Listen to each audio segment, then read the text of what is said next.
ये प्रकृति जब आपको जल देती है तो ये आपसे क्या कुछ लेती है? ये प्रकृति जब आपको ऑक्सीजन देती है तो क्या ये आपसे कुछ मांगती है? ये प्रकृति जब आपको फायर देती है तो क्या ये कुछ आपसे मांगती है? मिट्टी हो, हवा हो या और कुछ, ये नेचर हमें सब कुछ फ्री में गिफ्ट करता है। लेकिन हमने नेचर को अब तक क्या कुछ दिया है? साथियों नमस्कार, मेरा नाम अर्जुन है और आप जुड़े हैं अपने चहेते स्वराज समाचार के साथ। सबसे पहले तो विश्व पर्यावरण दिवस की आप सभी को बहुत सारी शुभकामनाएं। एक सवाल के साथ मैं शुरुआत करूंगा कि क्या आपने एक छात्र होने के नाते अपने विद्यालय में आज वृक्षारोपण किया? क्या एक अभिभावक होने के नाते आपने अपने घरों में वृक्षारोपण किया? या फिर सार्वजनिक रूप से जीवन जीने वाले लोगों से मैं ये प्रश्न करूंगा कि आपने किसी ऐसे स्थान पर वृक्षारोपण किया जिसका आने वाले वक्त में बड़ा महत्व है? अब आप शायद क्रमबद्ध तरीके से मुझे जवाब देंगे, साहब पेड़ लगाने की मुझे बहुत जरूरत मालूम नहीं पड़ती, और बहुत कुछ और बहुत कुछ और बहुत कुछ। लेकिन इस खास पेशकश में हम आपको आज विश्व पर्यावरण दिवस से जुड़ी खास कवरेज दिखाएंगे जो नगर पंचायत गौरा बादशाहपुर के सुप्रभात चिल्ड्रंस एकेडमी की है। सबसे पहले आप इस वीडियो फ्रेम को जरा गौर से देखिए, जहां आज सुबह सुप्रभात चिल्ड्रंस एकेडमी के टीचिंग स्टाफ के द्वारा, स्टूडेंट्स के द्वारा, मैनेजमेंट के द्वारा जम करके प्लांटेशन किया गया और छायादार और उसके साथ साथ फलदार वृक्ष लगाए गए। कहते हैं कि वृक्ष हमारी सबसे अमूल्य धरोहर है और आने वाले समय में इन वृक्षों का बड़ा महत्व भी रहने वाला है। सरकार हो, सिस्टम हो, शासन हो, वो एक सूत्र में मिलकर के ऐसा काम करना चाहते हैं जिससे चराचर ये प्रकृति हमेशा संतुलित बनी रहे। इस इकोसिस्टम में हमारा पार्टिसिपेशन कैसा है, इस विषय को समझना बड़ा जरूरी है। अब मैं अपनी बात जो कह रहा हूं आप उसे गंभीरता के साथ समझिए। आज विश्व पर्यावरण दिवस के दिन को हम सामान्य तौर पर सिर्फ और सिर्फ प्लांटेशन डे के रूप में जानते हैं, लेकिन विश्व पर्यावरण दिवस कई प्रकार के थीम से जुड़ा हुआ है। आज नो प्लास्टिक डे के भी रूप में हम इस डेज को सेलिब्रेट कर सकते हैं। जनसंख्या वृद्धि कैसे कम हो सकती है, इसके पीछे हमारी हिस्सेदारी भी विश्व पर्यावरण दिवस का एक थीम का हिस्सा है। उसके साथ साथ सबसे बड़ी चीज, हम जल की बर्बादी न करें, हम पेड़ों की कटाई न करें, हम अधिक से अधिक वृक्षारोपण कैसे कर सके, ये भी कहीं ना कहीं विश्व पर्यावरण दिवस के थीम में शामिल है। तो आइए विश्व पर्यावरण के दिवस के दिन हम सभी एक एक पौधे लगाएं। कैसा रहा सुप्रभात चिल्ड्रंस एकेडमी का नजारा, आइए आपको दिखाते हैं इस खास कवरेज में। नमस्कार।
आज हम लोग यहाँ पर विश्व पर्यावरण दिवस के शुभ अवसर पर इकट्ठा हुए हैं।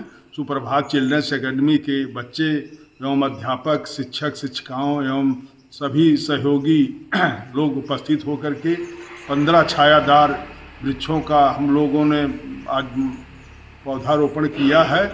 और इसके लिए मैं सभी बच्चों से और सभी छात्र छात्राओं एवं अभिभावकों से यह अनुरोध करता हूँ कि यह विश्व पर्यावरण दिवस पर हर व्यक्ति, जैसे शासन की भी मंशा है कि एक वृक्ष हर बच्चा अपने एक वृक्ष अपने माँ के नाम पर लगाएगा। इसलिए जुलाई से जब शुरू होगा, 1 जुलाई से लेकर के 31 जुलाई तक जो वृक्षों का लगाने का सही समय होता है, हर बच्चे और हर स्टाफ के लोग पेड़ लगाएंगे। इस साल हम यह उम्मीद करते हैं कि हमने एक वृक्ष 10 फुट समाना जो कहावत है उसको मान करके 15 पेड़ हम लोगों ने लगाया है, तथा हमारी आशा है कि इस साल 150 नए बच्चों का दाखिला सुप्रभात में होगा। यही मेरी शुभकामना है। जय हिंद, जय भारत।